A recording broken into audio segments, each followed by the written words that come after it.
the Witwatersrand, both at Weiser and at the School of Law. Yeah, I'm welcoming you to this research discussion webinar on Fintech Regulation. So the order of events is that I'll do a brief introduction. We've got 2 or 3 people. In fact, we had 3 people, but it's now going to be 2, and I will be taking the place of one of them, one of our guest speakers, or opening presenters, who's unfortunately ill and not able to be here, Alexander Beefeld. And then one of my colleagues, Professor Keith Breckenridge, will kind of round off this first part. And then the idea is we have people on this discussion who are invited guests who have actually contributed to other parts of the research project that I'll talk about in just a minute, and then other attendees. So my hope is that we can have questions and discussion and input from both of those persons, both of those classes of persons. We'll take that as it goes. So I'm not going to do any kind of, I do have actually a bit of a presentation, which I'm happy to send around to persons either who are just, joining in now or, who are already here. But I'm not going to share the screen with that. I'm just going to speak to things.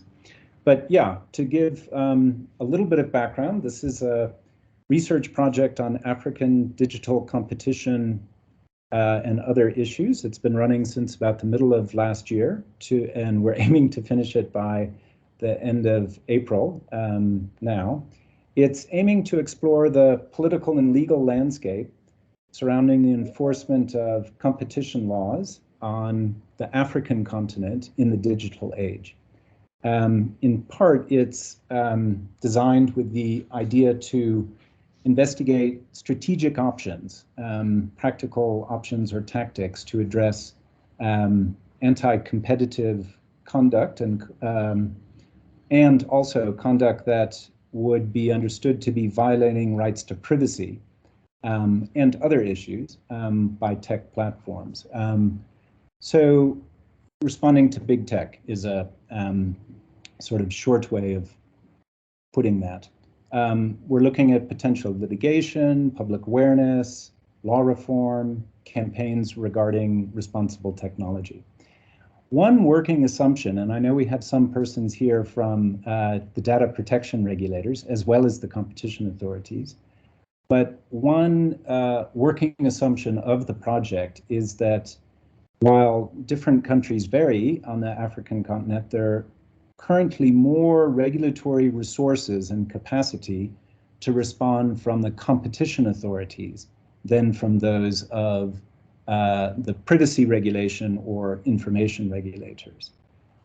So that's an empirical assessment, certainly not a value assessment. Yeah, and in the formal presentation, I've got a link to a web page which has got some more information on the research project itself. The project is, for those of you who don't know, we are pretty much implementing this through 3 research unit partners. One is Weiser, Keith Breckenridge and I both are at Weiser. Part of the contribution that Weiser brings to this particular project is some long-standing research on the really historic shift from paper-based or bureaucracy-based systems of identification of population registration to digital and to biometric systems. And I hope we can talk about how this occurs both in the public but also the private spheres. Second is Mandela Institute. I'm not, by the way, ordering these, but second speaking about here is the Mandela Institute at the Wits Law School. It's got a growing body of research on law and technology and the regulation and governance of digitalization. The Mandela Institute is a part of the School of Law that actually is long focused on kind of regulatory as opposed to, say, administrative law, and also has looked at competition law development. Prof. Feroz Kachalia is on the call here, and he's from the Mandela Institute. The third partner are the sort of true economists, CRED, the Center for Competition Regulation and Economic Development at UJ, a leading research center on competition and economic development. Dr. Tondo Vilakazi is their director. He's actually on leave this week. I'm not sure if there's some of the other persons from that group in here. Okay, so what we're aiming to do, this is still actually broadly, but I'll get to the particular webinar on sort of my next slide, which is some of the questions that we're asking are, for instance, how would the response to big tech in Africa manifest?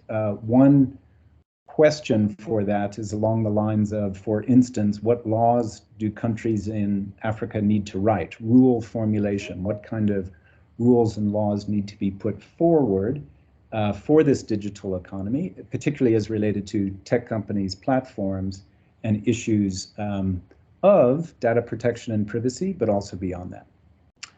Second question is focusing in on that, what are those kind of emerging issues? Are there sets of legal issues that are that we can identify that go beyond the established, I'm going to call them internal paradigms of competition law on the one hand and privacy regulation on the other?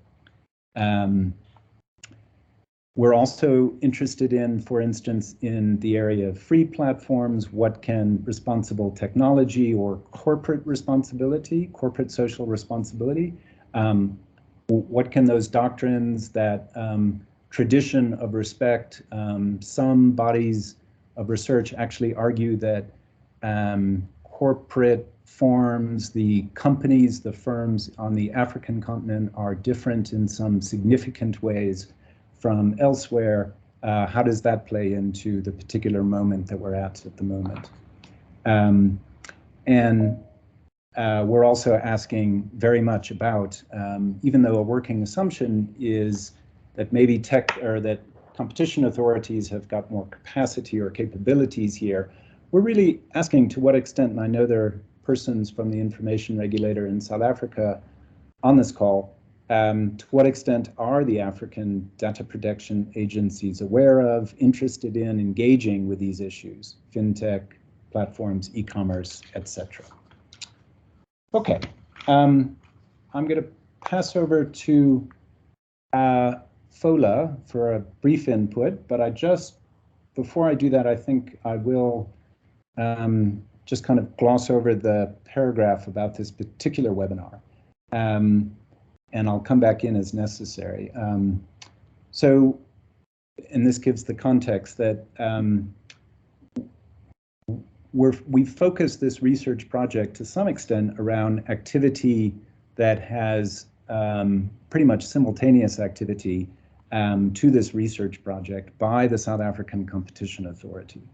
It's fairly well resourced, even by comparison with its other continental peers, as well as other economic regulators. And we feel like attention to the field of fintech is coming at this opportune moment. For instance, there are many developments responding to what Keith and I in a paper were calling a registration deficit. So in terms of biometric technologies, I mean, other technologies as well, but biometrics are maybe leading here. There are many activities of reissuing existing documents, authenticating SIM cards, attaching individuals to bank accounts, etc., that are happening.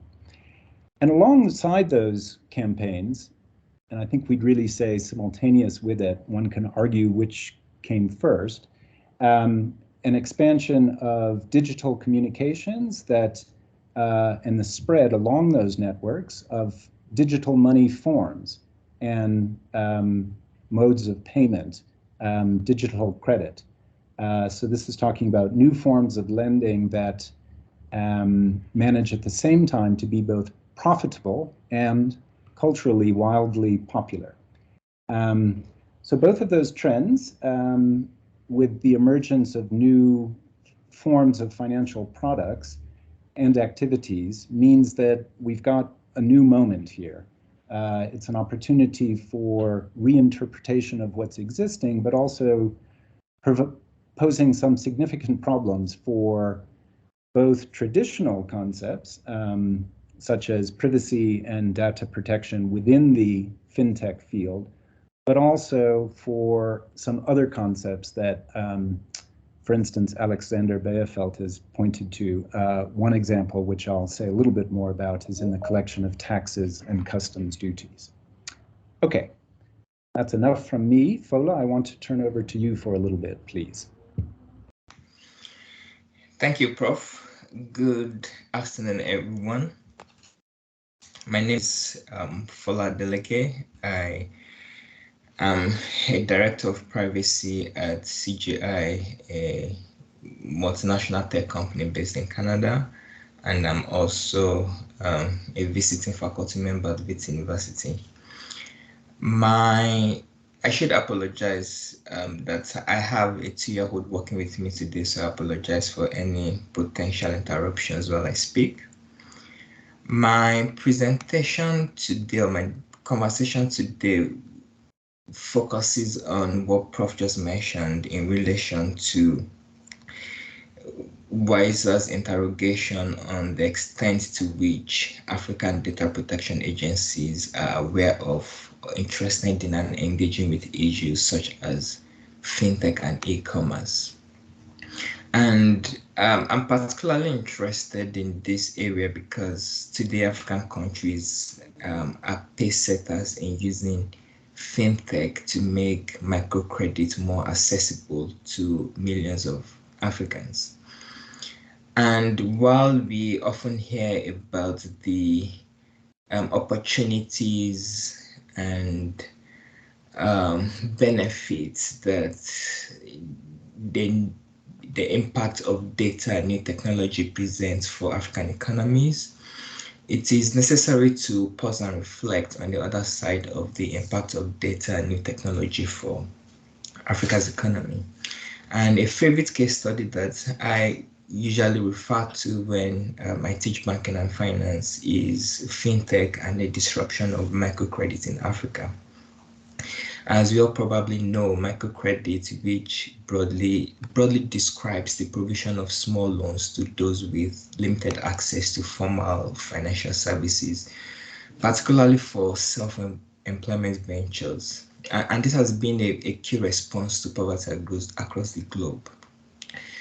However, we are seeing a change in the way microcredit is being used. We see defenders of microcredit arguing that while microcredit is no longer being made accessible for self-employment purposes, it is being used to fund people's daily needs, and this goes to the heart of the idea of freedom and agency for people. Today, African countries who are pace setters in using fintech to develop new financial products are making microcredit more accessible to millions of Africa. And this trend has led to what I call the financialization of poverty, where with the high cost of access to microcredit and a new purpose for microlending in funding people's daily needs rather than their business ventures, there seems to be an alarming increase in indebtedness across African states. In Kenya, the pioneer of fintech and microcredit industry in Africa, more than 2/3 of Kenyan borrowers are said to be caught in a debt spiral, and this is revealing a digitized form of slow violence where Africans are being driven into circuits of financial capital that are premised not as the marketing would have it on empowerment, but on the profitability of perpetual debt. And a case study that I referred in my short notes and contribution to Wiser's research is on Nigeria, where we are also seeing the rise of fintech companies in Nigeria, and they are using underhand practices to make customers default, and these companies are using algorithms that allow them to have unrestricted access to the phone book of the contacts of their customers, to send threatening messages and allege that defaulting customers have listed particular contacts as sureties for microcredits, and to effectively name and shame these customers who have defaulted and their contacts to have loans repaid that already have high interest, but also are now inclusive of very high financial penalties. One of the fintech microcredits providers in Nigeria was the subject of an investigation by the National Information Technology Development Agency, which is the equivalent of the information regulator in South Africa. And this agency in Nigeria is responsible for the enforcement of Nigeria's data protection regulation, because Nigeria currently doesn't have a data protection law. And according to the agency, in the release of its findings into one of these fintech providers, the agency indicated that unauthorized disclosures of personal data is happening, and there's a general failure by fintech companies to protect customers' personal data and engage in defamation of character. And the investigation also revealed that complainants' contacts who were neither parties to loan transactions nor consented to the processing of their data were subject to harassment by fintech providers. And despite the agency in Nigeria releasing recommendations on how fintech companies could potentially change their practices and also issuing fines, this has not reduced the general disregard for Nigeria's data protection regulation among fintech companies in Nigeria. And the data protection regulator in Nigeria has acknowledged that given the lack of cooperation from fintech companies and their failure to pay fines or implement sanctions imposed on them, they need a different enforcement strategy, which requires collaboration with Nigeria's Federal Competition and Consumer Protection Commission to handle joint investigations, to make sure that sanctions are enforced, and for possible prosecution of personal data breaches by fintech companies. And what is happening in Nigeria is not isolated, because while I used to be the head of research of the South African Human Rights Commission a few years back, we had engagements with the National Credit Regulator, who had been expressing concern about the unsustainable levels of unsecured lending in South Africa. And the credit regulator then wanted the Human Rights Commission to collaborate in a research project that assessed the human rights impact of unsecured lending in South Africa. And that led to the generation of a human rights report on unsecured lending in South Africa, and how different agencies, including the Information Regulator in South Africa, the Human Rights Commission, the Credit Regulator, and the Competition Commission, could potentially collaborate in tackling this problem. But what all of these points to is the fact that we need to generate new ways to address how systems such as fintech and microcredit violate data protection rights and work to entrench poverty rather than alleviate it. The other issue that is also coming to the fore relates to the fact that within this industry as well, and within, I guess, the rise of tech and the use of data broadly, we are seeing unencumbered data flows becoming fundamental to the way the world is doing business. African states certainly recognize this, and over the last 10 years alone, 17 African countries have passed data localization laws. And data localization laws, simply put, is the prevention of data transfer, access, and storage outside a country's border, including through cloud storage. And these laws, some states have argued, are in response to legitimate fears that processing the data of citizens abroad could increase vulnerability to security and privacy threats from foreign actors, and issues like that. But the reality is that the proliferation of data localization laws could potentially also pose a significant barrier to new investment, and could also affect the desire of states to use tech as a pivot to promote local economic development. And if recognizing that you now have a clear challenge for states in how to protect personal data on the one hand, and at the same time harness the power of data and technology to grow the economy, we need to rethink the way in which we deal with or approach questions around regulation and enforcement of data protection regulation.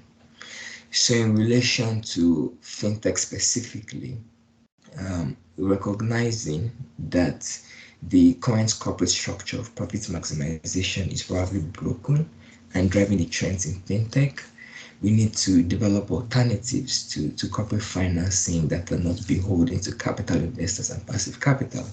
And there are several case studies out there, even within Global South, that have explored, alternative finance models that could potentially be studied further to look at how to generate new ideas on alternative financing without heavy reliance on these borrowing trends in fintech and its regulation. I see Prof has switched his camera on, so probably that means I need to stop now. Thank you. Never want you to stop, Fola. Thank you for introducing yourself, though, and for giving that brief overview of your contribution, which will be part of the working papers that, by the end of the month, will be available on that webpage, which is on the Wiser site. Fola is a former colleague of all of ours at the Wits Law School, and I think he also mentioned that he was actually working in the position effectively as the predecessor to, when he was working at the Human Rights Commission in South Africa, working at the body that was the predecessor to the information regulator, to South Africa's Data Protection Authority. He was also referencing on data localization a body of research that's on the Mandela Institute webpage, and about a set of working papers that are listed there. Okay, Rachel, could you please give us a brief overview of your contribution and also do a short introduction of yourself? We're turning now to the Kenyan jurisdiction, so please go ahead and give us a brief idea of where you're coming from as well. Thank you, Jonathan. Okay, thank you so much. So I am Rachel Aching, a research assistant at the Center for Intellectual Property and Information Technology Law, which is based in Strathmore University in Nairobi, Kenya. And I will be talking about competition and privacy overlaps in Kenya, and some of the things that we will need to reconsider. So as Paula had mentioned, competition and privacy are right smack in the middle of the digital economy. And this can be seen in Kenya's fintech industry, which also happens to be one of the least regulated industries at the moment. Ideally, this could be due to the overlap this could be due to the fact that technological advancements are moving faster than the legal field can keep up. So yeah, I will go on to talk about Kenya's Data Protection Act and the impact that it has had on businesses, and this will also cover the fintech industry. So in 2019, Kenya enacted the Data Protection Act, which is the primary data protection framework, and this has had legal and technical implications on businesses, especially as it relates to compliance measures and data processing. So under the Data Protection Act, consumers are considered to be data subjects, and they are defined as identified or identifiable natural persons who are the subject of personal data. As primarily, the fintech industry heavily relies on the processing of personal data. And as such, they also fall within the Data Protection Act, and they are considered as data processors and data controllers. So essentially what the Act does is that it establishes 4 key things, which are consumers' right to their personal data, businesses' obligation to consumers, data processing principles, and the practical steps that businesses should follow in order to ensure the implementation of these rights and obligations. The impact that this has on businesses is that the Office of the Data Protection Commissioner oversees these businesses, and it sets the procedures, the requirements, and additional guidelines. And also there have been internal business changes as it relates to policies and systems, data protection measures, and training and awareness. In the fintech industry, one could easily argue that it's governed by the data protection legal framework, but there is a cross-cutting, or rather an overlap between finance, the financial sector, between tech, and competition law. So in Kenya, the fintech industry doesn't necessarily have a fintech specific comprehensive legal framework. So it is regulated by competition authorities. It is regulated by the Central Bank of Kenya, and it is also regulated by the Office of the Data Protection Commissioner, which clearly this is a case of regulatory overlap and legal and regulatory gaps. So yeah, there is also an issue of sandboxing and principle-based regulation. So a regulatory sandbox refers to a safe space in which businesses can test innovative products and services without immediately incurring the normal regulatory mechanisms. And this is something that has been quite evident in Kenya. And yeah, it's been quite evident in Kenya.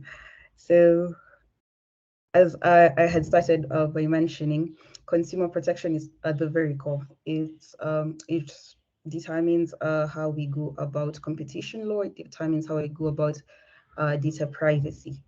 And the lack of a comprehensive fintech-specific legal framework in the fintech industry, is also the main reason why there are so many statutes governing this industry. And this calls for collaboration. This calls for a meeting of the minds between the various sectors of the law and the various regulations in order to come up with something that is comprehensive. Yes, that will be all for now.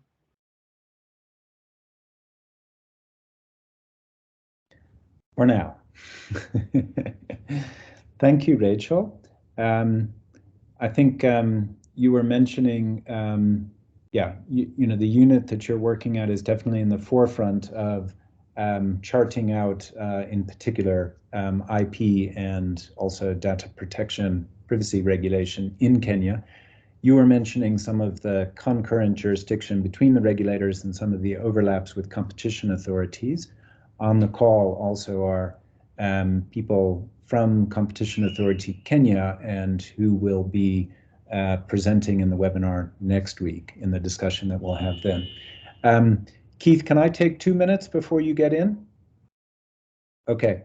I think I will only take 2 minutes because unfortunately we don't have Alexander Beerveld here, but I'll just mention he's taking us out of our, well, he's taking us out of what for some of us is a more familiar territory of privacy and competition, and moving into current developments and issues in the field of African fintech, talking about digital trade customs moratoria, and digital service taxes. So Alex is responding there to the part of the research project that's literally asking what sort of laws should we be writing? And he's saying, well, beyond data protection and privacy and competition, we need to talk about taxation and related matters, which I think must be right. So he's talking in his contribution about two specific issues which need to be distinguished: the potential imposition of customs duties on cross-border electronic transmissions. That's the one, customs duties, and the other being the potential imposition of digital services taxes. So what's the difference between them? He's got a very helpful footnote here to say it's very complicated, and if one were to consult his former corporate law firm employer, one could get an even more complicated answer.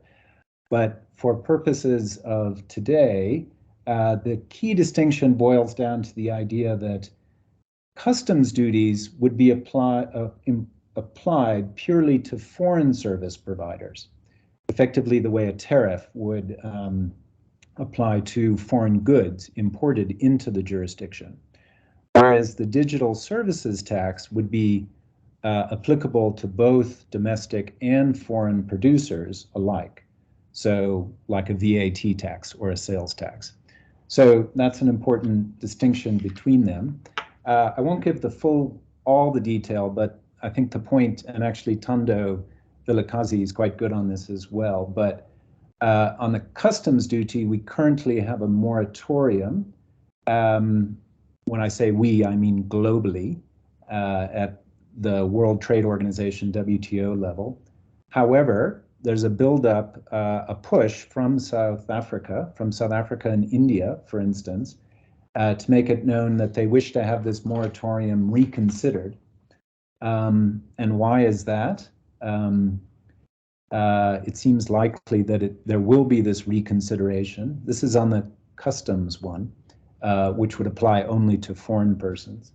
From India and South Africa's policy position at WTO on this one, the continued imposition of a moratorium on customs duties will be equivalent to developing countries giving digitally advanced countries duty-free access to their markets, adding that all countries trying to catch up need time for their industries to become competitive before full liberalization can be optimal. So that's applying the idea of not having completely harmonious standards as well.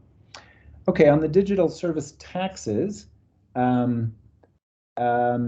yeah, that's also interesting, where a number of countries, including India, Turkey, and Kenya, but also European countries, so both Global South, Global North, currently have digital taxes, with many of them aimed at the largest companies, so the Googles, etc.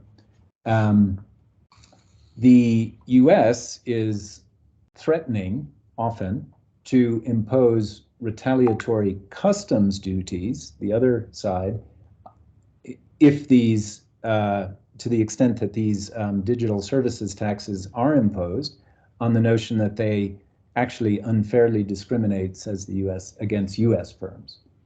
And the resolution of this, what Alexander's contribution is pointing to, is the current idea in the OECD to pause current taxes, but then have other taxes against large firms. So I think we may need him here to fully understand that. But what I understand then is a pause on the digital taxes, and Alexander's position is he doubts that's really going to happen in all of those jurisdictions. And the other taxes are, I think some of us will have seen in the news media beginning talks about, I believe it's a minimum 15% company tax. So I assume that's what's there. Okay, I think that puts enough or more than enough on the table. Keith, can I ask you for some brief reflections on this? Thank you. A pleasure. Donna, I'm speaking before Kim, is that right?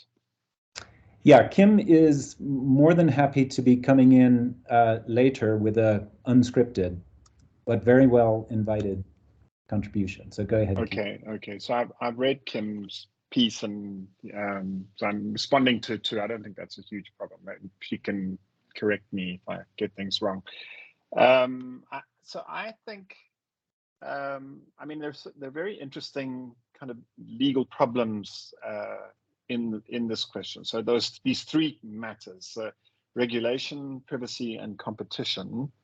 I think the real danger is seeing any one of them as a kind of reliable solution to the problems that we face that are being generated by the tremendously the robust, potent changes that fintech is bringing to the African continent. So privacy by itself doesn't help, mainly because the banks have you'll know this if you have any exposure to banks or to the law of banking. Banks have used privacy for a very long time to essentially control the data that they have about their customers, and you just need to be big enough in order to do that, and you can be an extremely powerful kind of monopolizer, if you like, of the principle of privacy. So and this can lead us in all sorts of terrible directions. The one, of course, that we're looking at the moment is oligarchs and their assets, and how you find them if they're being protected by well-paid lawyers in Switzerland, and bankers who've developed the skills of controlling information about offshoring of assets over generations. And I think that is a really serious problem. So I think privacy in abstract, privacy is not going to help us unless it's combined with some fierce arguments about competition. So the classic argument around privacy would be, say, I'm not saying that this happens, of course, although of course I'm sure it does. Safaricom saying, we don't want to share our clients' information with anybody else. We are the protectors of that information, and we're not going to make it available to anybody else because we're protecting our clients' privacy. In fact, what of course they're doing is protecting their enormous informational advantage, the kind of dominance they have in the informational domain. And so the competition by itself also seems to me a kind of problem. I'm not sure. I mean, the economists like to believe that you throw more firms into a market and the terms will become better. Most historians would say that's not what happens. Generally speaking, the more firms you throw into an industry, the more brutal actually almost all forms of competition become, and people fight around, for example, new forms of lock-in. And the South African taxi industry is a very nice example of how that actually works. So once you capitalize things in a large way, all sorts of people have really powerful interests and get involved in the industry. It does do some things. One wouldn't say that the taxi industry doesn't provide services. It certainly does, but it brings with it all sorts of other problems. And probably the largest of them is the problem of regulation. There's so much capital actually in the taxi industry in South Africa that large numbers of the bureaucracy, the full-time employed members of the bureaucracy, are themselves investors in the taxi industry. So regulation is the third pivot here. And here we're caught in an interesting dilemma. And I think that the example that Kim uses, which is the Chinese central banks, not only the Chinese central bank, the Chinese regulators dismantling really of Alibaba and Tencent, and you know, the really startling way in which they've gone about breaking the monopoly power that was held by these two firms. I think we could have, you know, we could have earned a great fortune if we'd asked for bets 3 years ago that, you know, that the Chinese regulator was going to cut these firms to pieces and then take their data and say, you can't keep this, it basically is a public asset and it must belong to the regulator. None of us would have said that was possible, and I know lots of people who work very close, intensely in this field. They would all believe that Jack Ma, that you know, that they were developing entirely new ways of organizing credit allocation systems in a modern capitalist economy. Most people were saying that. It's now, you know, it seems that's not the case. It seems that in fact the central bank, the formal banks, the paper-based banks have actually, and the Communist Party have seen the danger of allowing a single private firm, no matter how well connected it is to the party, to make decisions about the allocation of credit across the entire economy, because that's really what Tencent and WePay were doing. So I think there's some really interesting questions there, but it also leads us towards the same set of problems in regulation. So we may believe the Chinese regulators have the capacity to dismantle that kind of monopoly without doing really terrible damage to the Chinese economy, but I don't think anybody has that kind of confidence about regulators' capacity on the African continent. So if we were to ask people, I mean, a nice example, in fact, is the story I know really well, which is it's the Net1 story. I think we would say, the regulator was doing a pretty good job. The credit regulator was doing a pretty good job, but that the cluster of regulators around the courts decided to kill off Net1 on grounds, really, I think, I mean, in comparative terms, on really flimsy grounds, given all the other kind of gross forms of rent-seeking and corruption that exist in this economy, without asking what would that mean, you know? So what will the alternatives be? And there was a kind of wishful thinking that, okay, well, this will all be managed by the state enterprise in the post office, and it's pretty clear it may still happen, but it is clearly very fraught. So the existing infrastructures are valuable, even where they are exploitative and you know, basically potentially quite you know, destructive of normal people's lives. So then we're looking at, in each of these cases, I would urge people not to think about, you know, the way that we think about privacy when we're talking in say, for example, Germany or in California. There's a tendency there to see privacy as an unrestricted good. I think what that does is it ignores what the history of surveillance really is in those economies. So the history of surveillance in Germany and in the United States has been, you know, really intimate, fierce, intrusive for most of the last century, tracking back to the beginning of the, you know, really the 1920s, when firms began sharing information about borrowers. So that whole boom that we associate with the United States in the 1920s and the consumer credit economy in the United States all hinges on firms, basically lenders and firms that are taking advantage of the resources that are provided by lenders to sell goods, sharing information about borrowers. And you know, they don't do things like you know, automatically accessing people's address books, but this has been a really kind of horrible, nasty part of the capitalist economy for a long time, really for the whole of the 20th century, and some of it tracks back well into the 19th century.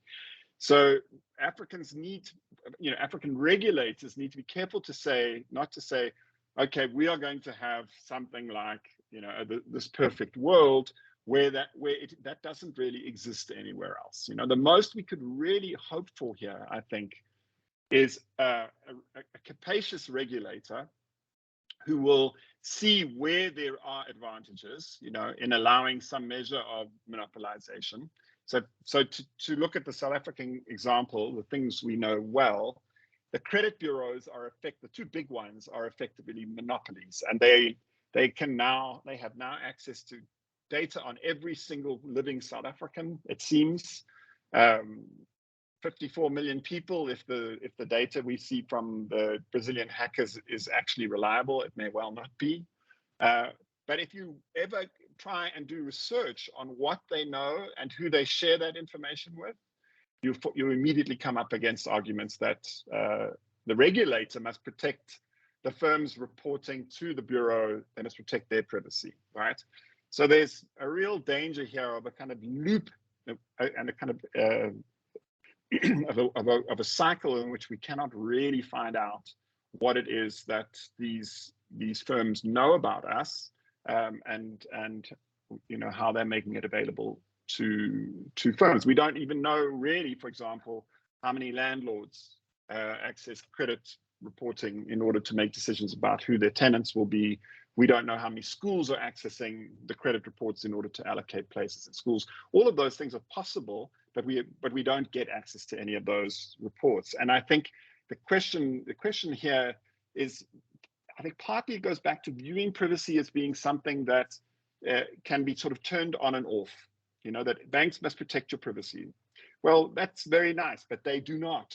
Right? Their whole project is either within the bank or in the economy in general. Their whole project, their whole business model basically hinges on sharing that information with everybody else. And of course, accessing the information about their customers that is available in the wider economy. That has been true. I'm afraid to say this. I know it sounds like a horrible thing historians say, but it has been true about how capitalism works since the 1600s, right? That when merchants were selling goods to each other in the 1560s and 1570s, they were doing this kind of reporting, sharing it with each other as a way of building up kind of powerful, reliable measures about who should access credit. Okay, let me say one more thing on this, John.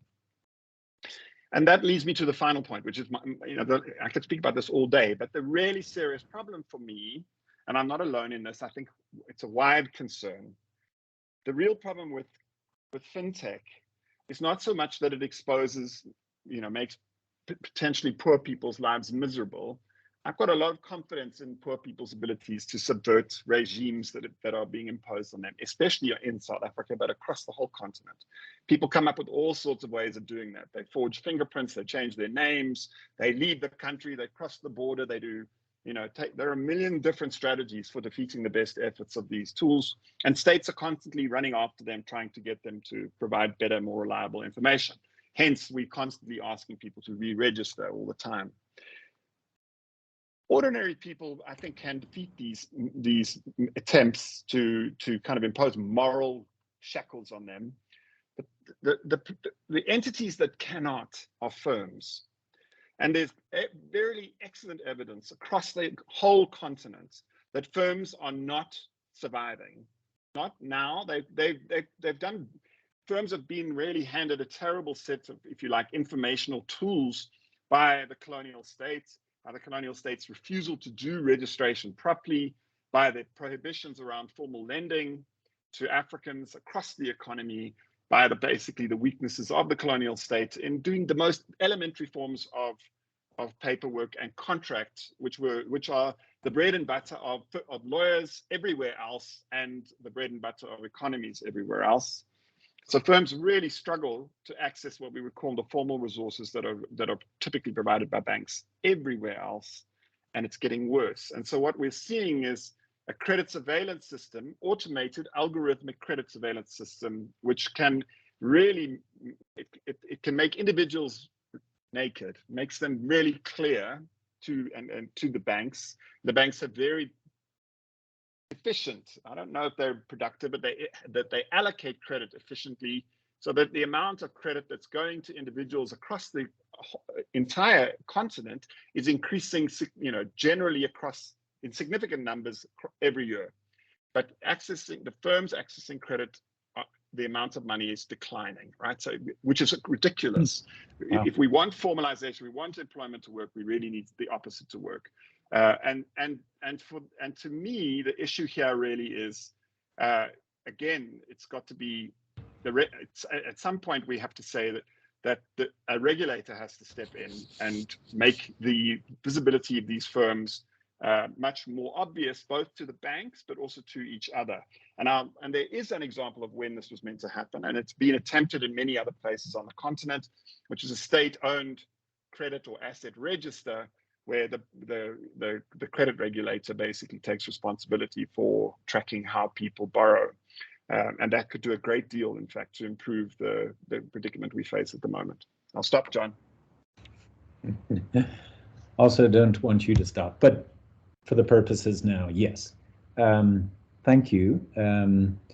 I can't help but noting that there's an opportunity there for, for enabling research through regulatory coordination to get rid of some of those research obstacles that you were speaking about, Keith. I think you've spoken directly to a number of the things that Fola and Rachel were speaking about, less Alex. You also touched on some of the things that Kim has spoken about in her contribution. So look, going for, I'm going to open it up at this point, and there are persons who are kind of registered with us. I think they can just unmute. Kim, go ahead. For other persons, if you're not able to do that, put up a hand and Magda and I will try and get you in. Kim, go ahead. Thanks, Jonathan, and thanks, Keith. I think, speaking from the perspective of the service providers, let me put myself in that box. Data is a double-edged sword. There's no doubt about it. Data can be used for nefarious purposes, and at the same time, data can be used for good. And I suppose I can be a little bit naive and think that ultimately the way we're going with fintech, the possibility of things like open banking, the European Union passed something called PSD2, which is the so-called open banking legislation. And just for those perhaps on the call who don't know what that is, that enables data that banks hold to be accessible by other service providers and to provide services on top of a banking service provider. So effectively what the European Union was trying to do, and the UK has also done this with their open banking legislation, is to open up that vault of banking data and make it available to other service providers to build on top of that, and to effectively bring about better products, better services, and promote competition. So again, I mean, I say these things and I realize that as I'm saying them, there's a certain amount of idealism that comes in saying that. And therefore, I always feel that the regulator plays an exceptionally important role in managing that this information and the data and how it's used is used for good, and that those who are not using it for good are brought under control. Some years ago, when I first came into this space, the concept of anti-money laundering and the information that came with the whole anti-money laundering example was a frightening idea. Everybody was like saying, oh, now I've got to put this data in. And if anyone's in South Africa, they will know you have to FICA yourself, you have to FICA yourself. Moving forward now a few years, it's belts and braces, the AML pieces. You can't think of building or putting any kind of product into the financial services sector that does not have anti-money laundering structures around it in order to ensure that that regulatory requirement box is ticked. And not only a compliance tick, but an effective tick. I kind of hope that in the few years' time, we have this conversation and we have the same response that I've just given you now around privacy. Because I think this privacy world is somewhat new, and especially with this enabling of fintech and the enabling of data, and data is gold and data is the new oil, and whatever type of title you want to give it, that ultimately the regulatory foundation becomes so solid and so how can I put it? So in such a format that a service provider would not think of actually putting a product out in the market that does not have those belts and braces around privacy. I've seen it with AML, and I would like to feel that we could get there also with privacy. So let me just leave it there for them. Thanks. Thank you, Kim. Thanks so much. I just want to say for persons who are on, it's about 2 minutes before, well, 3 o'clock here. We've got scope to go for another 15 minutes, so I'm happy to keep the conversation going. Gabby, you're looking, even though, yeah, you're looking like you want to keep the conversation going. Was falling asleep. No, I wasn't. No, you know, I think just two things. One of the interesting things for regulators to think about, in thinking about financial regulation and particularly like credit bureau kinds of information, is excuse the beagle, is how much that information now, because of like sort of lack of public sector capacities, actually defines citizen data and citizen identity. So we have an example, for instance, of, to give a discrete example, of the Drakenstein municipality, which uses algorithmic decision making to manage its indigent management policy. That is a private sector solution that uses largely credit bureau data, you know, in order to produce kind of knowledge for the public sector. And it's really interesting to think about then what the public sector's relationship is to, you know, private sector data collection and what that means, you know, for regulation, and what that means for privacy as well, and who bears privacy obligations and how do you make those privacy obligations work.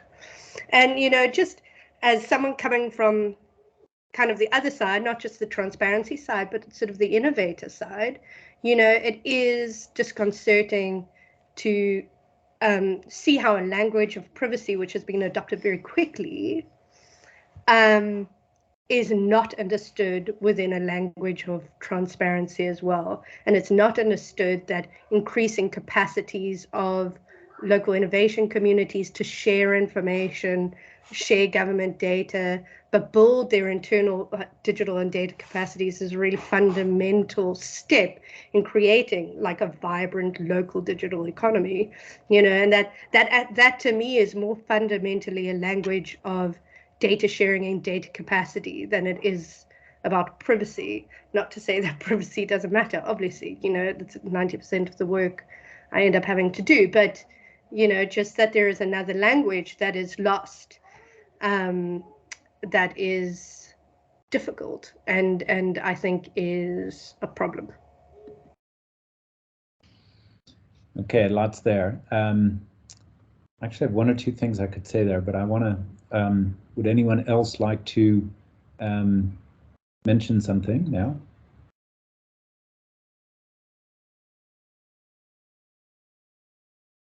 We're continuing for 15 minutes, right, aren't we, Jonathan? Yeah, I'm happy to do that. So I think let's do that. If I can just say on Gabby's point, I think two things. One is that theme that she's bringing up about the local innovation communities is one that Paul Plantinga from HSRC will actually be speaking about on this other webinar we're doing next week on platform regulation.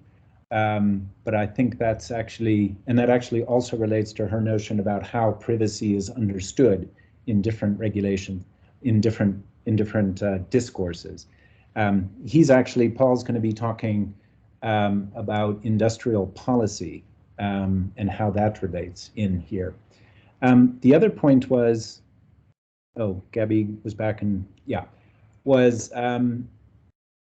Gabby, I think in other places, so we've built this research project to some extent around, and it's interesting, now we keep saying the regulators. I almost feel like it's a TV hit show or something, because, and I think it's fine for purposes here, but we are passing over issues of coordination, et cetera, and overlapping jurisdiction.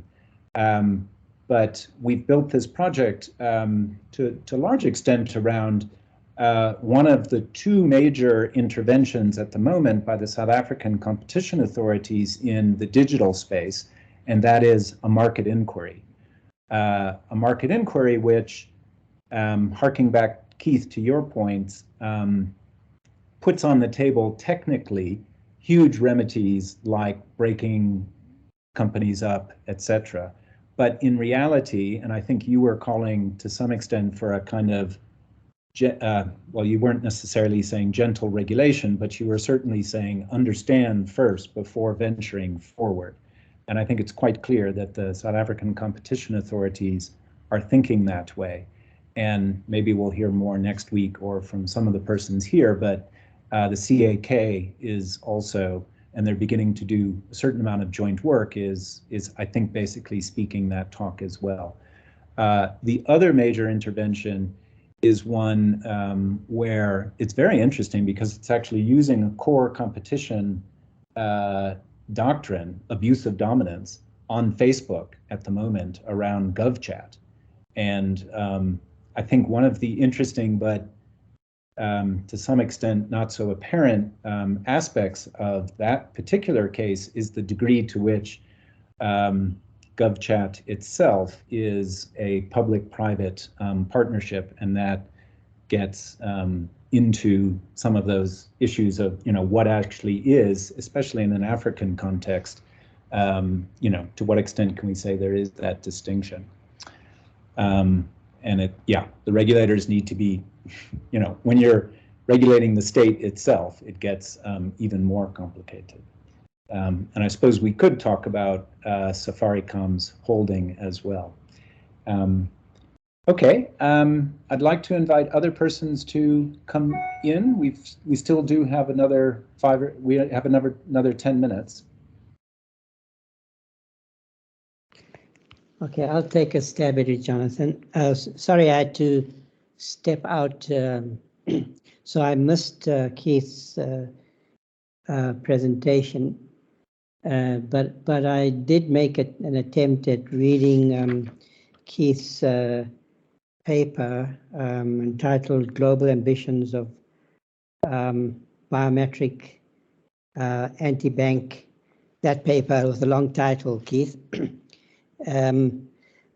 Brilliant paper, and to be honest, I have to go back and try and attempt another read because it's so rich, dense, and so I read the first few pages and the conclusion.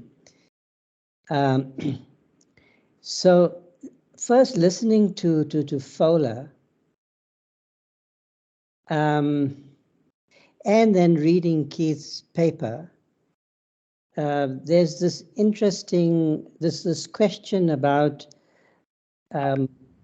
clarifying regulatory objectives, especially where there are conflicting ones. So back to Fowler's paper, fintech is often presented, especially in the business press, in a positive light, as a way, especially in a country like ours with a large unbanked population and so forth, of expanding financial access and reducing poverty. And Fowler's research suggests a cautionary that in fact the sort of growing incorporation of sectors of our population into what he calls financial capitalism tends to, or carries with it the risk of entrenching indebtedness and poverty and so forth. When it comes to the delivery of public services, if I understood Keith's paper, discussing the whole cash paymaster debacle, there you, in a sense, have an attempt by applying these new technologies or these disruptive technologies to the social security payments in the public sector to expand payments, say, in the rural areas. But we all know that that whole initiative was tainted with corruption, problems of accountability, and so forth. And both those papers then to my mind, raised this question about the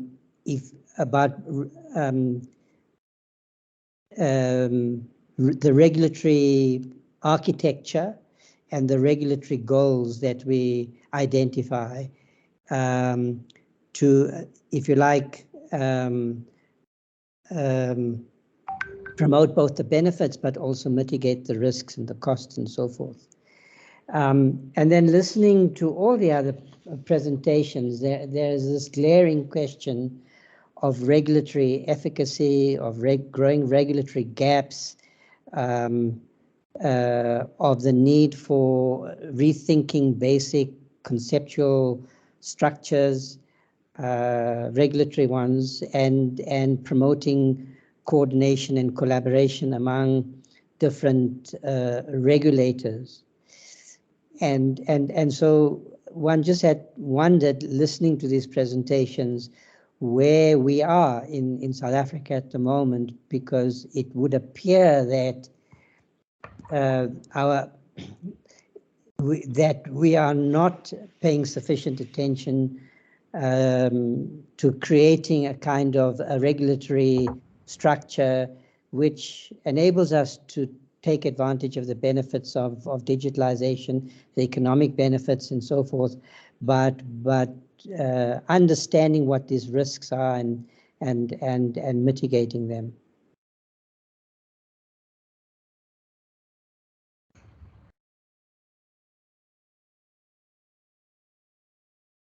Okay, I'm wondering if I can see sometimes persons from regulators or elsewhere who are on or off. Keith, go ahead.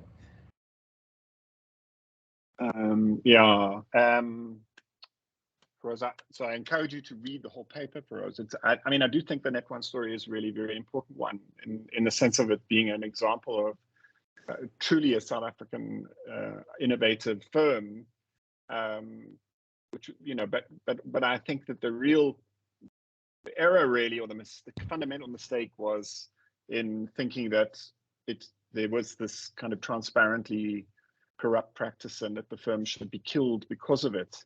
I think that was a real mistake. I think compared with, for example, the American consulting firms that are in Johannesburg now and continue to do work, Net1, you know, there isn't really much evidence of real corruption in the Net1 case.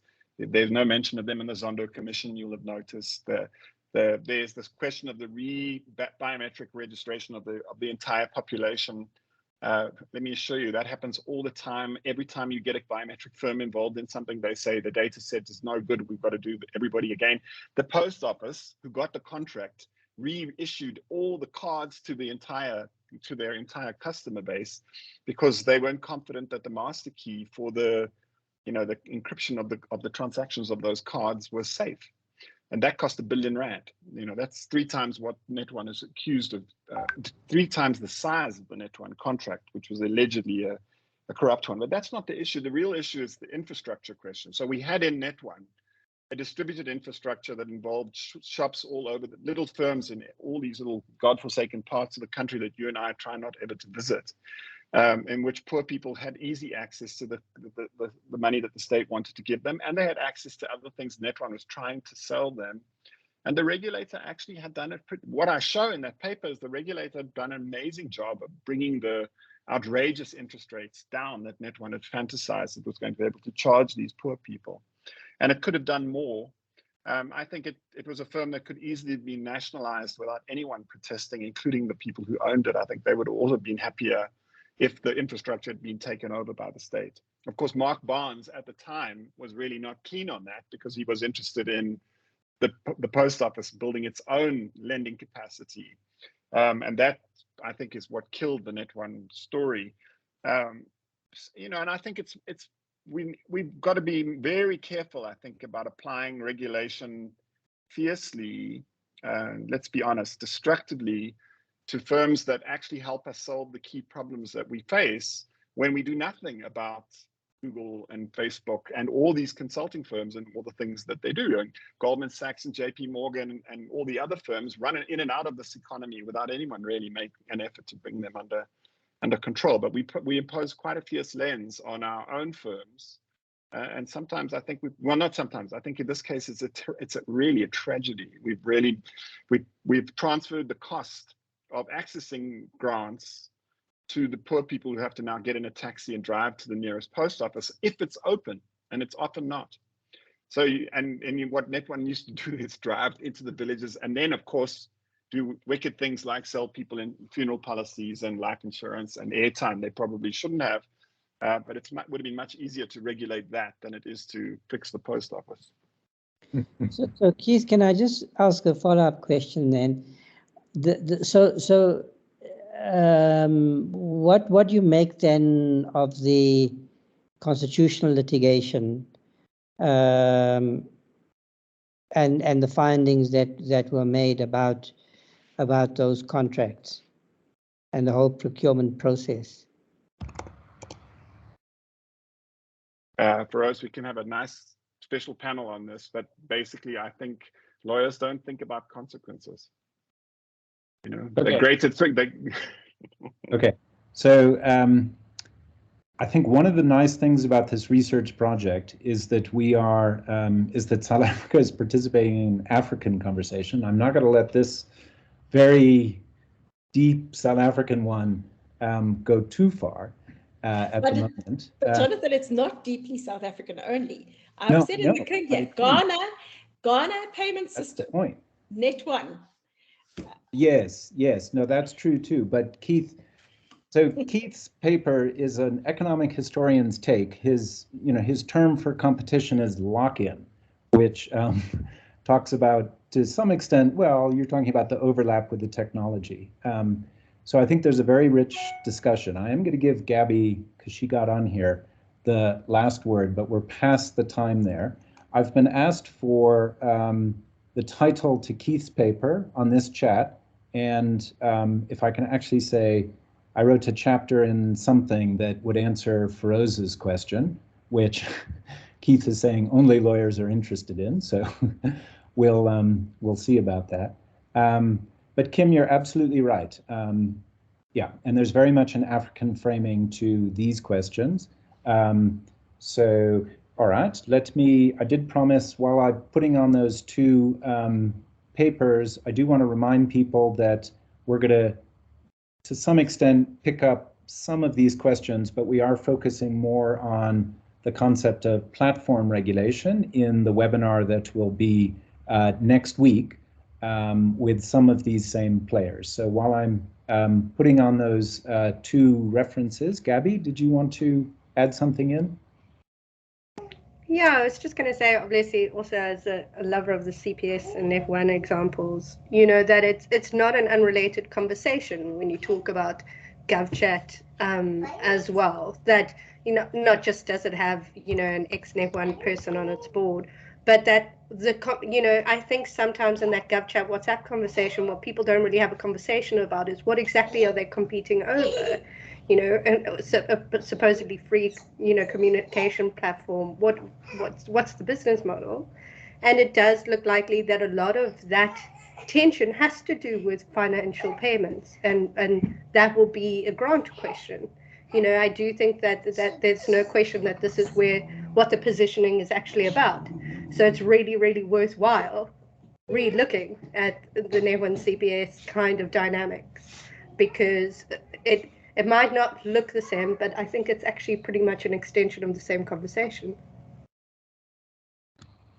Yeah, I thought what was one thing that was very interesting there is how the payment public services question was one, the individual debtors, indebtedness, poverty question was another, and in terms of a third angle of cautionary tales here, Keith, I think it was your point about the firms on the African continent, small firm, well, I'm not sure exactly your statistics, but identifying actually a falling in credit. That's really something to keep following up. Okay, I'm not absolutely sure I've got access to the full chat here. So I think what I'll do is ask Magda to help me to circulate those papers, those citations to those papers, but we'll wrap off here. I want to thank everyone for the participations in the chats, as well as in the comments and in the contributions, which are part of this ongoing research project that we are aiming to bring together. It's been funded and supported intellectually as well by the Omidyar Network. Thank you very much. So that'll be aiming by the end of April. So we'll be in touch, and reminder again about the webinar next week. Thanks very much, everyone. Thank you all. Bye. Bye-bye.